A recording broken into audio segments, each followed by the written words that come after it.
إن الحمد لله رب العالمين والصلاة والسلام على سيد الأنبياء والمرسلين وعلى آله وصحبه أجمعين أما بعد. عن هانئ أنه لما وفد على رسول الله صلى الله عليه وسلم قال: يا رسول الله، أي شيء يوجب الجنة؟ قال: عليك بحسن الكلام وبذل الطعام. محترم سامعین کرام، آج کے درس کا عنوان ہے کھانا کھلانا باعث جنت ہے. اور ابھی جو حدیث پڑھی گئی اس کو امام بخاری نے صحیح البخاری کے اندر نقل کیا ہے. اور اب یہ حدیث حضرت ہانی رضی اللہ تعالی عنہ ہیں، روایت کرتے ہیں کہ جب میں وفد کی صورت میں رسول اللہ صلی اللہ علیہ وسلم کے پاس آیا تو کہا: اللہ کے رسول، کون سا عمل جنت کو واجب کر دیتا ہے؟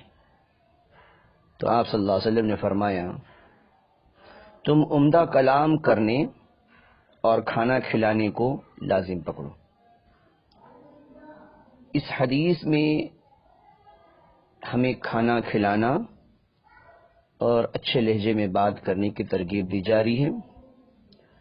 لیکن آج کل معاشرے میں یہ چیزیں دیکھنے کو ملتی ہیں کہ جب کسی سائل کو، کسی فقیر و مسکین کو کھانا کھلانے کی باری آتی ہے تو گھر کے ممبرز جو ہیں وہ شروع ہو جایا کرتے ہیں، خصوصاً عورتیں شروع ہو جاتی، ان کا چہرہ متغیر ہو جاتا، اس لیے کہ ان کا جو نظام ہے کھانا پکانے کا، اور وہ کھانا پکا چکی ہوتی ہیں اپنے گھر کے ممبرز کے لیے، تو ایک وقت کوئی سائل آ جاتا ہے اور وہ مطالبہ کر دیتا ہے، یا اس طریقے سے مدرسین ہیں یا مساجد کے ائمہ ہیں یا مساجد کے اور بھی کارکنان ہیں، انہیں کھلانے کی باری آ جاتی ہے تو ہمارا چہرہ متغیر ہو جایا کرتا ہے. یہاں پہ دیکھیں اس حدیث کے اندر جو سب سے زیادہ محبوب عمل ہے، جنت میں داخلے کا سبب ہے، تو ان میں سے یہ بھی ہے کہ مسکین کو کھانا کھلانا، غریب کو کھانا کھلانا، پریشان حال کی مدد کر دینا کھانا کھلا کے، اور اچھے لہجے میں بات کرنا.